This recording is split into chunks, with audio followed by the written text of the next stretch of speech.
Welcome to today's video on phase change diagram. We're going to be talking about phase diagram here, and this is just a graph of phase changes for any substance you have.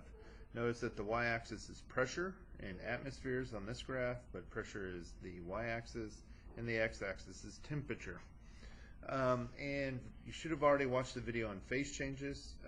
Some of this will be a recap, but you're going to need to be required to know and read the graph for this. Okay, so let's get started. I've got three colors with me.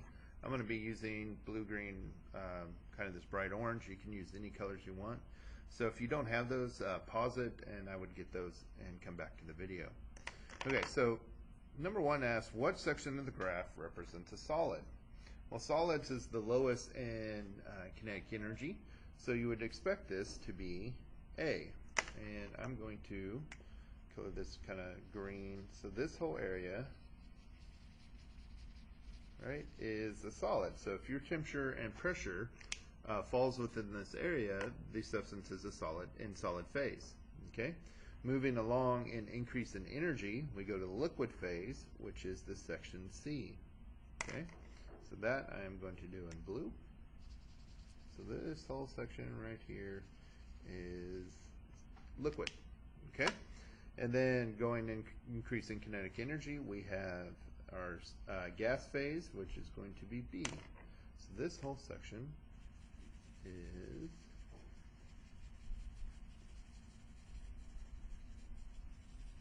okay. All that is gas. Okay. So we're going to write the phase changes down here. So we're going to put right here. So if it's going from, we have solid on this side, and on this side we have gas, what must be this line to the dot? Well, this is our sublimation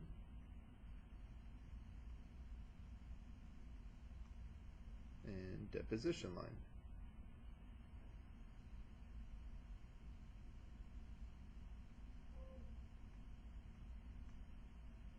Okay, right? It's sublimation, and that way it's going to deposition. This is where our dry ice was during that demo. That current pressure at 1 atm, which is about sea level. We're about sea level, and our temperature showed that when dry ice heats up, it goes right into the gas phase. Okay, we would have to have a much higher temperature pressure for it to go to the liquid phase. But so here, if we're going from solid to liquid, this would then be melting and freezing line. Okay, and then liquid to gas, so this would be vaporization, and this would be condensation.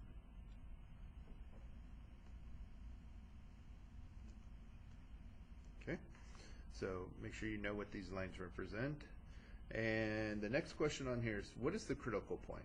Well, the critical point is this spot right here. This is going to be, we're going to label that, sorry, lowercase e. And it's above, it's at the point where the substance can no longer be liquefied. Okay, so that would be 110. This is what the critical point means. It can no longer be in a liquid state past that temperature. Okay, past that point. Alright, so what is the normal melting point that it asks for here, and the normal boiling point? Well, normal will always mean 1 atm. Okay, so if we say something what's normal, it's going to be along 1 atm pressure, so that's along here. So it says, what is the normal melting point? Well, you got to go along 1 pressure again. Normal mean 1 pressure, and you're going to go right there, right, because this is our melting line. And you're going to go down, and it says it is 60 degrees. So this substance will melt and freeze at 60 degrees Celsius. Okay.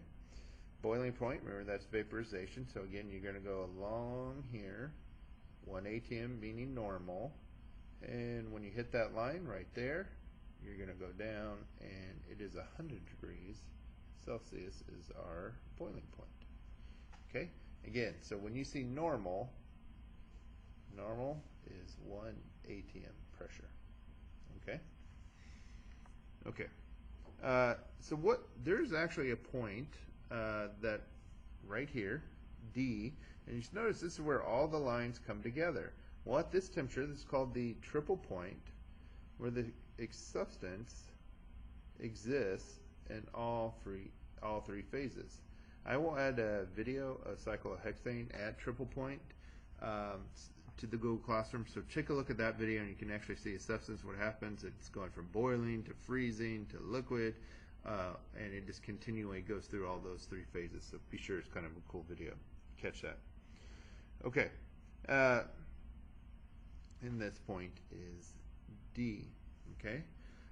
So the trick is you have to know these sections, that all this is solid, all this is liquid there, all this is gas, and knowing what these lines represent, right? If you're going from here, solid to gas, that's the deposition sublimation line, right? Right here is the freezing and melting line, because this is going from solid to liquid, and this is our vaporization and condensation line, because it's going from liquid to gas and vice versa, right?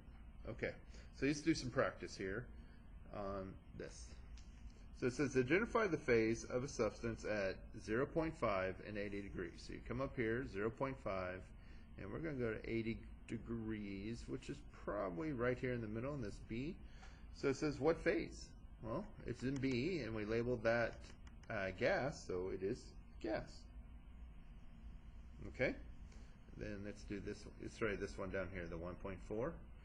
So 1.4 ATM, which is going to be up here probably, say right here, and we're going to go to 60 degrees, which puts it right about there. So that point right there, well, that's in solid.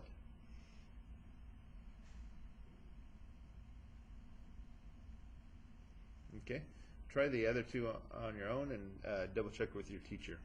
Okay, so what happens, let's read number 10. What happens if the pressure of 0.5 ATM is held constant, but the temperatures change from 60 to 30 degrees? So we're going to go to 0.5, and it says start here, right? Start at 60.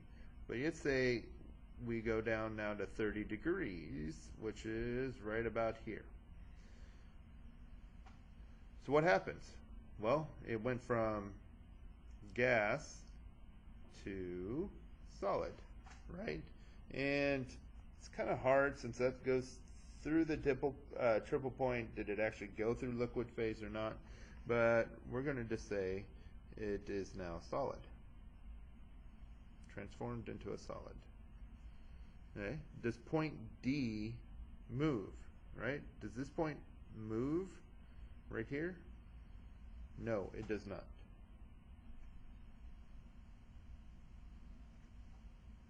Okay.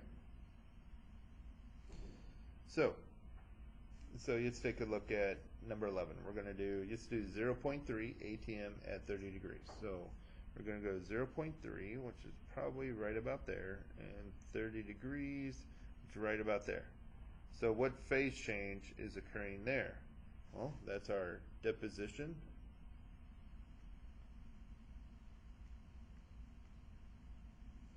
and freezing. I'm sorry, not freezing, sublimation.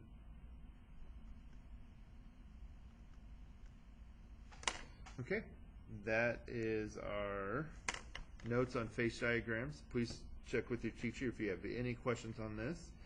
It's going to be kind of a big part of needing to know, and be sure to check out that video on the triple point. Have a good day, and good luck in your classes.